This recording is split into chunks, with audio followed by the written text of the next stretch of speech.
अत्याचार आप कर ही नहीं रहे हैं तो आप बच्चों की स्थितियों को कैसे समझ सकते हैं? नहीं है, वहाँ पे बैठने के लिए स्थिति नहीं है, सही नहीं है, बिजली नहीं है, जर्जर स्थितियां हैं। तो बच्चे जन्म देती हैं तो उनमें कम से कम 9-10 बच्चे कुपोषित पाए जाते हैं। अपने से मतलब खरीदते हैं, फिर भाउचर जमा करते हैं, उसके बाद पैसा आता है। महीना का अपना पोषण खत्म कर लेते हैं, उसके बाद में उन लोग के लिए आता है कोटा। दिक्कत होता है, चेहरा पहचान नहीं होने के कारण हम राशन भी वितरण नहीं कर पाते हैं।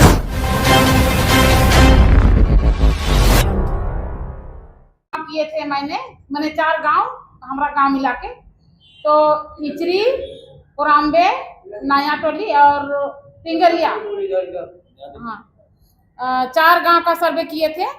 उसमें आंगनबाड़ी सेविका ने बताई कि सब ठीक है, पहले ठीक था, जैसे रजिस्टर में नाम चढ़ा के राशन वितरण करते थे वो ठीक था। अभी तो ये चेहरा पहचान आ गया है, जिसमें एक गांव है, दोनों तरफ पहाड़ है, बीच में गांव है, वहाँ बहुत दिक्कत होता है। चेहरा पहचान नहीं होने के कारण हम राशन भी वितरण नहीं कर पाते हैं, जिसके लिए गांव का दीदी दादा लोग से हमारा मतलब दो बाता बती भाषा भसी हो जा रहा है। इसके लिए अगर यह चेहरा पहचान ये खत्म हो जाता तो हमारा गांव में बहुत अच्छा होता, ऐसा बोली।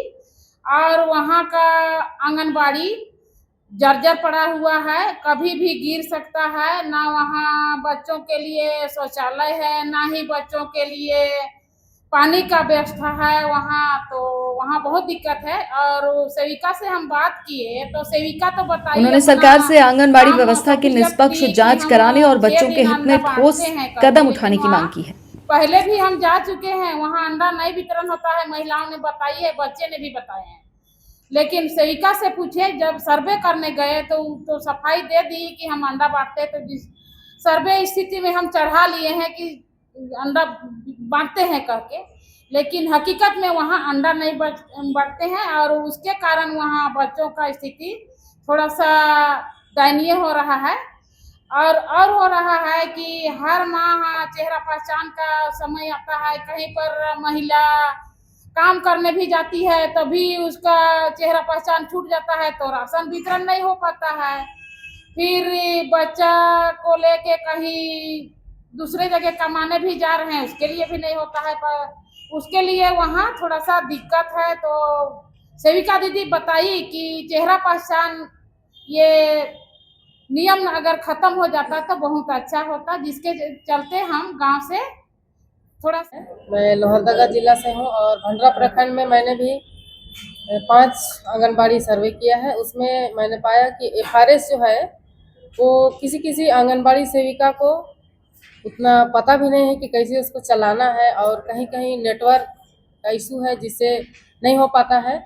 और इसमें जो समय दिया हुआ है 3 मिनट, उसमें भी तीन समय है, लेकिन तीनों में वो फेल होके वो 10 से 15 मिनट भी भाग जाता है कैंप, और एक दिन में कभी कभी पूरा भी नहीं हो पाता है। और इसमें समस्या ये है एफआरएस का कि कोई दीदी सब चेहरा भी नहीं दिखाना चाहती है अपना सत्यापन के लिए, और किसी जो बाहर चली गई है रोजगार के लिए उनका छूट जाता है, उनके बच्चे भी ये है। और सिलादन पंचायत से तो हम जब नवंबर दिसंबर में जब सर्वे हुआ था तो हम मुरही पंचायत से एक गांव लिए थे, जो गांव है छोटा बार। तो वहाँ जब गए थे तो वहाँ सेविका ने बताई कि अंडा तो हम लोग अपने से मतलब खरीदते हैं, फिर भाउचर जमा करते हैं, उसके बाद पैसा आता है। लेकिन जो राशन जो आता है वो 4-5 महीना से राशन उनके यहाँ नहीं आया था। फिर उसके बाद हमारा सिलादों में भी आए तो वहाँ की सेविका लोग भी बताई कि यहाँ भी वही स्थिति है, अंडा के लिए पहले भाउचर जमा करते हैं, उसके बाद पैसा आता है। अपने से हम लोग अपना वेतन का पैसा करके देते हैं तब, और वो भी हमको मिलता है 6 रुपया, और हमको लगाना पड़ता है 10 रुपया प्रत्येक अंडा। तो उनका कहना है कि अंडा जब मिलता है तो बच्चे भी की संख्या ज़्यादा रहती है, और जब अंडा नहीं दिया जाता है तो बच्चे कम आते हैं, क्योंकि किसी दिन उनको जब 6 रुपया जब सरकार देती है तो उनको भी दिक्कत होता है, डेली उनके पास पैसा नहीं होती है, इसके वजह से वो लोग डेली अंडा नहीं दे पाती है। कभी कभी उन्होंने बताए कि कभी कभी हम लोग आधा अंडा भी देते हैं, क्योंकि बच्चे का मतलब उपस्थित बना रहे कह के। फिर जैसे कि FRS वाला जो सिस्टम है, सेविका लोग को दिक्कत होती है, क्योंकि पहले से वो मोबाइल तो नहीं चलाते थे, हाल फिलहाल से ही उनको FRS करना पड़ रहा है, तो उन्हें मोबाइल चलाने में भी थोड़ा दिक्कत होती है, चेहरा सत्यापित करने में। और फिर जो 4-5 महीना में जो राशन नहीं आए थे, उस समय जब सेविकाएं गांव जाती थी, गांव की महिला लोग को घर घर जाके जब चेहरा सत्यापन किया जाता था, तो महिलाएं उनसे मतलब रूठ के बात करती थी कि आप कुछ देते नहीं हो, फिर चेहरा सत्यापन करते हो, ऐसा टाइप का उनके साथ मतलब बातचीत होता है। तो ऐसा समस्या है। और कुछ कुछ आंगनबाड़ी में ऐसा है कि वो अपने घर में भी चलाती है, आंगनबाड़ी ये नहीं है। और कहीं कहीं चापाकल खराब है, कहीं कुछ खराब है, पानी का सुविधा नहीं है, तो ऐसे ऐसे मतलब बोकारो जिला बेरमो कोलांचल में रहता हूँ। अभी जो हम लोगों ने सर्वे किया तो बोकारो जिला के बेरमो प्रखंड अंतर्गत 27 आंगनबाड़ी केंद्रों का हम लोगों ने सर्वे किया था।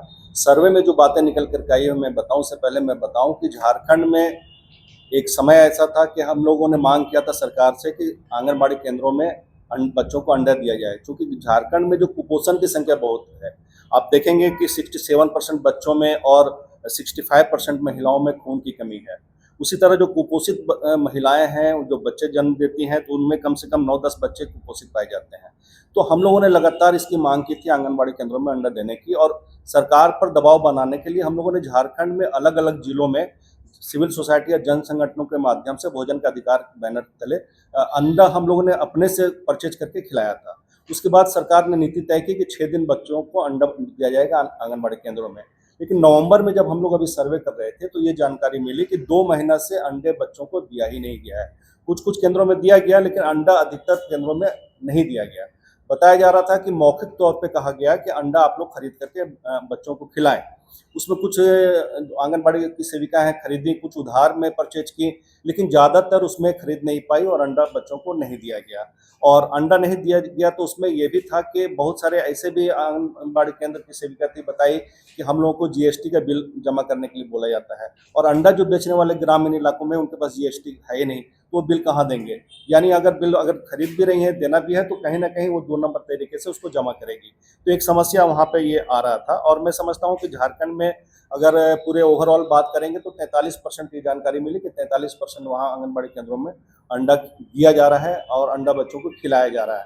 बाकी केंद्रों में अंडा नहीं दिया जा रहा है। तो हम लोग तो अब यही सरकार से मांग कर रहे हैं कि सभी केंद्रों में जो 6 दिन प्रतिदिन अंडा खिलाने की खिचड़ी और हरी सब्जी देने की बात आई थी। लेकिन अब जो स्थिति है झारखंड में, बौनेपन की भी स्थिति आप देख सकते हैं। इन 5 वर्षों में कई सारे ऐसे बच्चे हैं जिनके हाइट नहीं बढ़ रहे हैं, क्योंकि वहां पे THR में ये भी देखा जाता है कि हाइट बढ़ना चाहिए। तो जब THR आप कर ही नहीं रहे हैं तो आप बच्चों की स्थितियों को कैसे समझ सकते हैं। दूसरी ये बात है कि कुपोषण को हटाने के लिए जहाँ पे न्यूट्रिशन फूड की बात कही जा रही है, कई एक जगह पे आपने देखा कि फॉल्स डेटा भरे जा रहे हैं। क्योंकि मैंने खुद भी सर्वे किया है, हमारे साथ जब विवेक के साथ मैं गई थी तो कई एक आंगनबाड़ियां बंद रही थी, लेकिन जब हम लोग दूसरे आंगनबाड़ी में गए तो वहां पे ये कहा गया कि हम लोग डेटा ऑलरेडी जो GPS है वहां पे फोटो भेजे जाते हैं डेली आप कैसे भेज रहे हैं। जहाँ पे बच्चे होते हैं 30 से 36 बच्चे होते हैं आंगनबाड़ियों में, लेकिन यहाँ पे 10 बच्चे आ रहे हैं, 14 बच्चे आ रहे हैं, कहीं पे आंगनबाड़ियाँ बंद है। लेकिन उसके बावजूद भी आप GPS गूगल डेटा में आप देख सकते हैं कि हर दिन वहाँ पे अटेंडेंस जा रहा है, भोजन की प्रतिक्रियाएं दिखाई जा रही है, खिलाने की प्रतिक्रियाएं दिखाई जा रही है, पढ़ाने की प्रतिक्रियाएं दिखाई जा रही है। टूल्स वहाँ पे अवेलेबल नहीं है। THR में और भी इस चीज़ें हैं, जैसे कि वहाँ अभी हमारे साथियों ने ये भी बताया कि शौचालय नहीं है, वहाँ पे बैठने के लिए स्थिति नहीं सही नहीं है, बिजली नहीं है, जर्जर स्थितियाँ हैं। तो ऐसे हालात में हम बच्चों की बेहतर भविष्य की बात कर रहे हैं, बेहतर स्वास्थ्य की बात कर रहे हैं, उनकी ग्रोथ की बात कर रहे हैं, तो यहाँ कहाँ नजर आ रहा है फॉल्स डेटा। जहाँ पे अभी विवेक ने आपको स्पष्ट रूप से दिखाया कि जिस सॉफ्टवेयर ने ये निकाला FRS, वो खुद कह रही है कि यहाँ पे फेस को आपको दिखाने की यहाँ पे है ही नहीं है, फेस को ये डिटेल नहीं देता है, यहाँ जरूरत ही नहीं है। फिर केंद्र सरकार ऐसे क्यों कर रही है, इस सॉफ्टवेयर को यूज करके ये एक झूठा डेटा निकालना सरासर गलत है, क्योंकि एनएफएसए के तहत आईसीडीएस आता है, तो नेशनल फूड सिक्योरिटी एक्ट के तहत आता है, और आप कानून के साथ, इसके साथ साथ बच्चों के साथ खिलवाड़ हो रही है। दूसरा ये मैं कहूँ कि चिल्ड्रंस जो हमारे झारखंड में है 0 से 6 मंथ के 1,31,494 बच्चे हैं। आप सोच सकते हैं, टीएचआर नहीं दिया जा रहा है, पोषक आहार नहीं मिल रहा है। 3-4 महीनों से अगर बच्चों को पोषक आहार नहीं मिल रहा है तो उनकी कुपोषण की स्थिति क्या हो सकती है। ये डिटेल सर्वे में निकल के आया है, और ये सेकेंडरी डेटा है, ये झारखंड का सेकेंडरी डेटा है, जो ये कह रहा है कि 0 से 6 मंथ के बच्चे 1,31,494 है। चिल्ड्रेन जो 6 मंथ से 3 इयर्स के हैं वो 10,30,657 है। और यहाँ पे चिल्ड्रन जो 3 इयर्स से 6 इयर्स के बच्चे हैं वो 10,84,317 है। तो आप ये देख सकते हो कि ये जो बच्चों की संख्या आ रही है सेकेंडरी डेटा में, जब इन बच्चों को आप कुपोषित हटाने के लिए न्यूट्रिशन फूड दे ही नहीं रहे हैं, तो फिर हम कैसे भारत और कैसे बच्चों के स्वास्थ्य की भविष्य की परिकल्पना कर रहे हैं कि वो बच्चे स्वस्थ हैं।